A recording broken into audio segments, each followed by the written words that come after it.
Welcome back. It's time for the last 2 days of stage number 3. Well, the last 3 days, I should say, with the stage finals. So we got two more days, 6 more matches to decide who gets the last spot. Coming into the week, we had, I believe, 2 teams clinched: New York and Boston. They both won, so they're still having their little battle for the number 1 seed. It basically come down to, if Gladiators beat Uprising, then Excelsior will have the number 1 seed. 99% chance that they will. If Boston beats Gladiators, then they will have the number 1 seed. So it's comes down to something that's pretty darn simple in that regard. So that's for the number 1 seed. The Valiant are locked in at number 3. If they lose and the Gladiators win, they'll fall to 4, but that's fine with them because they'd still be in. So Valiant fans, you can be happy. Your team is in. Then Gladiators still sitting at 4. They beat the Mayhem 3-0 this past week, so they put themselves in a great position to make it. The Shock were eliminated, even though they won both of their matches. Their map differential was not good enough, so they've been eliminated. The Outlaws were eliminated. They lost to the Shock. Spitfire were eliminated the second the Gladiators won against Florida, and Florida, Shanghai, and Dallas were already out of it. So it's basically just down to Gladiators trying to clinch that final spot, with the Fusion and the Dynasty still with a chance. Basically, for the Dynasty, they need to 4-0 both of their matches. Otherwise, they're pretty much done. And they're playing the Spitfire today, and they're playing the Outlaws tomorrow. So the chances of them taking all 8 maps against those 2 teams are so incredibly low. I say they're all but done. They're like all but officially eliminated. Philadelphia is in better shape, but they really need, depending what happens in the Gladiator match, they're gonna have to get a big win over the LA Valiant, which is going to be tough for them. So, first match of the day, extremely important. Gladiators versus Uprising. So, like I said, if Gladiators win this, New York can steal the number 1 seed from Boston. If Boston wins this, they will secure the number 1 seed and a 10-0 stage. So they'll be the first team to go 10-0 in a stage. New York is going to go 9-1 for the 3rd time in a row. I mean 9-1 in stages 1, 2, and 3. Well, that might not be enough for the number 1 seed this time. So both these teams should come out very motivated, I guess I should say. And if Boston does lose and if New York wins, they'll both be 9-1. But New York has a better map differential right now, and if Boston loses, their map differential will only get worse. So it's basically, if they lose, they're going to lose a top seed. Plus, New York plays Shanghai, so they'll be able to win that with a lot of ease. New York, they're pretty much just going to be watching and rooting for the Gladiators. Philadelphia and Seoul, of course, are going to be rooting for a Uprising win. So the Gladiators don't even need to beat Boston. If they lose 3-2, they'll drop them to 6-4. Their map differential on the stage will be +7. Philadelphia and Seoul, if they win all of if Fusion goes 4-0 and if Seoul goes 8-0, they'll both be at +6. So they'll be 1 behind Gladiators. So Gladiators will be in. So they need to take 2 maps against the Uprising. They don't even need to win. Of course, getting a win would be huge for them because they're very close. They're 1 game behind the Valiant for a overall playoff spot. So they're right up there. So every match is extremely important to them. They're going to be playing on Volskaya, Numbani, Nepal, and then Route 66. So this matchup worries me quite a bit. The Uprising, I've always thought have been kind of a bad matchup for the Gladiators. Boston won 4-0 in their matchup in week 1. Then Boston won 3-2 in their matchup in stage 2. So, like I said, if Gladiators could go 3-2, I would be happy with that. Of course, if they go to win, I would be absolutely thrilled. So there's Volskaya, which is Boston's best map. They have yet to lose on it. The Gladiators have been very good on that map, but like I said, the Uprising have been the best team on that map, so I think Boston will win that one. The way that they execute their defense as well as offense is just so clean and so crisp that Gladiators sometimes they lose time like setting up a lot of times, and there's I feel like they're going to have a lot of trouble attacking B. That's I think we're Boston's best, and that's why it's their best map. So many times a team will take first point on them and then get stalled for 5.5 minutes or 6 minutes and make no progress. So, and that is a thing that has happened to the Gladiators quite frequently over the course of the season on 2CP. So, I think Boston wins that one. It should still be pretty close. But yeah, Boston will take map 1. Then Numbani, Gladiators have won their last 2 on it, but historically they're not great on it. It's a good Tracer Sombra map, and Boston runs a good Tracer Sombra. I could see Gladiators going down 0-2 here. If they do go down 0-2, they're in big trouble. I think they could win Nepal.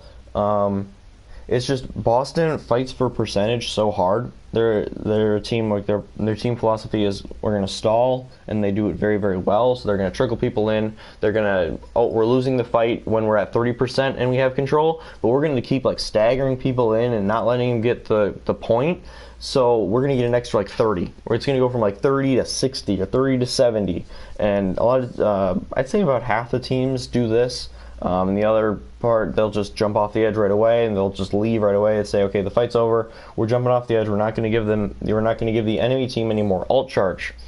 So there's the two schools of thoughts. Boston is the stall. They like to stall. They're extremely, extremely good at it, especially with like Striker dipping back in. The Gladiators are more of the other school of thought. They don't really stall much. You'll see it occasionally depending on the situation, but a lot of times when they lose a fight, they just kind of back out and they just retreat. So I think that gives Boston an edge for control maps. I think the Gladiators will take game 2 or 3. I'm not sure which one. I think it's going to go into Route 66 at 2-1. And I actually do like the Gladiators on Route 66 just because of I like Surefour on Widowmaker a lot more than Mistakes. I think, honestly, the key in this matchup is, and the reason I think Boston will win this match, I'll say 3-2. I think it's going to be 3-2, and I think Boston wins because they're a little more well-rounded than the Gladiators are. They're a bit better in like tight situations. They always win when it's close, and Asher, the Gladiators' primary Tracer player, he's very good. I like him a lot, but he's not great at shutting down other Tracers. He's kind of more like a bunny type, where he's more of an assassin just for the supports in the back, instead of really protecting his own back line and trying to like win the fight versus the other Tracer. So we'll see if he can. I honestly believe that the Gladiators' strategy going into this should be Asher, delay Striker as much as you can and just try to deny him like easy routes to Shaz, the Zenyatta, or Big Goose, the Lucio/Mercy. If they can do that, if he can just kind of hold him off, he doesn't need to kill him a bunch. He doesn't need to do anything like that. He just needs to slow him down. I think that the rest of our team, the rest of the Gladiators, with Surefour on DPS is better than the rest of Boston with Mistakes on DPS, on the second DPS. So I think that's the best way for Gladiators to win this. I think it'll go to a map 5. If it does go to map 5, Gladiators could very well win it. They've been good on Oasis. But like I said, Boston's been so clutch in the 5 map series that I think they want the number 1 seed. I think they will edge the Gladiators, but the 3-2 will be enough to get Gladiators in. This matchup scares me. It could be a 3-1, it could be a 4-0. If it is a 4-0, Gladiators might well drop out of the playoffs. So yeah, my fingers are going to be crossed. That's what I think about that matchup. Talked about that one a lot, but it is a very important matchup to the standings. The second one is not going to be one I talk about a lot. New York Excel versus Shanghai. Shanghai, they're still improving. I like some of the strides they've made, but Excelsior 3-1. If they if they kind of take a map off. I don't even think they will. I think it's a 4-0. Excelsior is one of the teams that kind of just like 4-0s when they are significantly better than a team. Like they 4-0 Dallas yesterday. I think they will do the same to the Dragons. Moving on to the third match, we got London Spitfire versus Seoul Dynasty. So, like I said, Spitfire, they're eliminated from the stage playoffs. Seoul is hanging by a thread. London has dominated Seoul both times in their previous matchups. We'll see if Birdring plays at all for Spitfire. I think that'll be interesting to see. He's dealing with a wrist injury, they said. He's missed like 3 or 4 weeks in a row. If they want to if the Spitfire are going to be the Spitfire and contend for the title, they need him back and 100%. But I think that we still got all stage 4. I think that he'll be okay. Hopefully he'll come back soon so we can get back into the swing of it. The Dynasty have just looked out of sorts. They talked about it on the Watchpoint show, which is basically like some of the analysts and commentators like summing up the week in Overwatch League and like talking about big takeaways and stuff like that. And then they do a preview show as well. And I thought they made a really good point. I think it was Mr. X. Maybe it was Monte Cristo. But they made the point that Seoul doesn't really have an identity. It's like, are they an aggressive dive team? Like London Spitfire, they're an aggressive dive team. Philadelphia Fusion, aggressive dive team. Are they more of a sit back and like wait for an opportunity team? That's your New York Excelsior. That's more of your Boston Uprising. Guys like that. Los Angeles Valiant, I'd say they're decently defensive. Houston Outlaw is extremely defensive. Shock are extremely offensive. But Dynasty, it's like, what are they really? They're just kind of disjointed. I don't know. I feel like Miro might be the biggest disappointment in all of Overwatch League for me. He used to be the best Winston player in the world. I don't even think he's in the top 5 anymore. I would have Fissure above him. I would have Gesture above him. I would have Gamsu above him. I would have Mono above him. Maybe Fate from the Valiant I'd put over him. Muma maybe. Super, maybe soon he'll pass him. But yeah, I've been very unimpressed with him. It seems like he doesn't really know what to do. Like he doesn't really commit. And the team as a whole, Seoul needs to commit to something. They've switched their lineup around so much.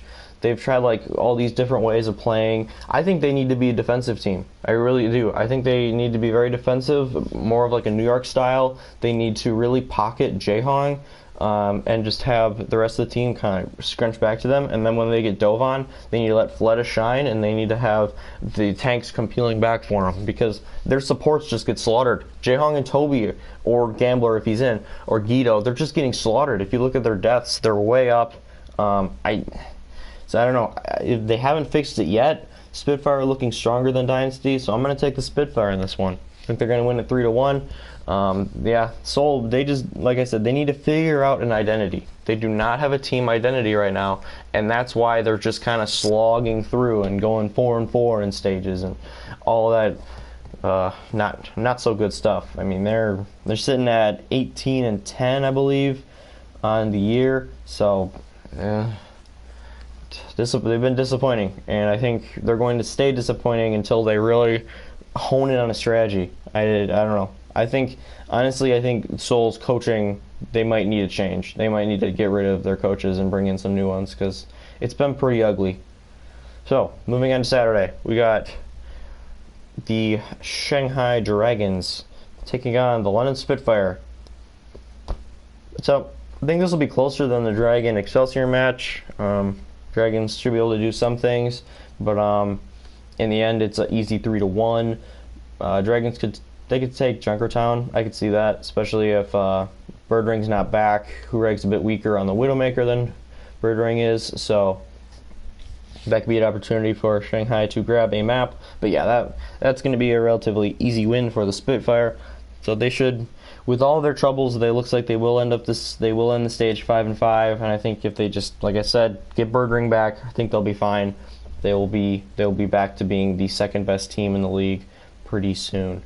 That's my prediction. Then we're going into Seoul Dynasty, Houston Outlaws. They're playing on Temple of Anubis, Numbani. Ilios, and then Junkertown. I think this is a 5 mapper. I think it's a win for the Outlaws.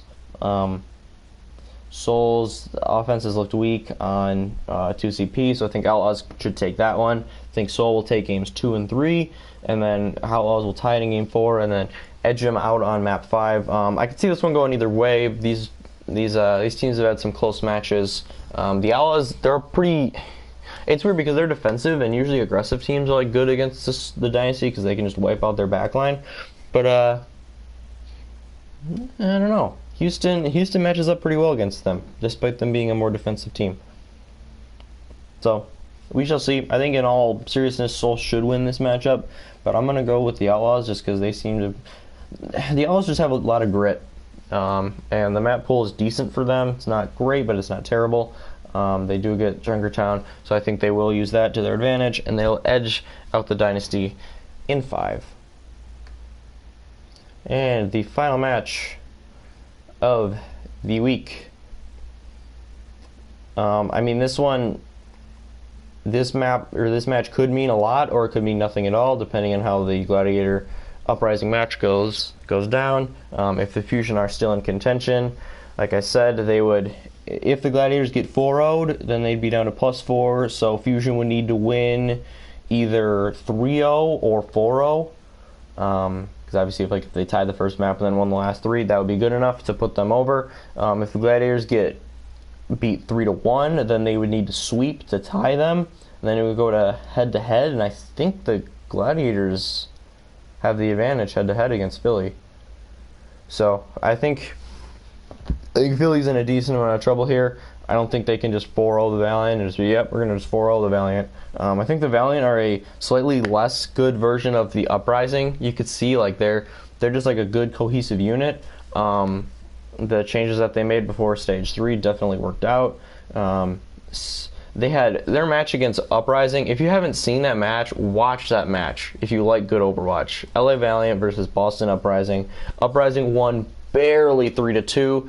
Oh, I shouldn't have spoiled that, but sorry. It was 3-2. It was extremely, extremely close. There were 3 times when Space, the diva for Valiant, had a crazy clutch play.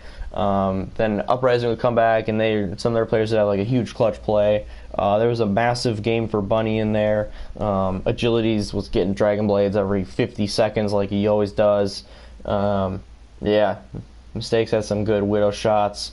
It was a great matchup. The Valiant, they used to be a team where they were kind of predictable. Either they would kind of roll you or they'd get rolled, depending on if you could adapt to their strategy. Now they're much different of a team.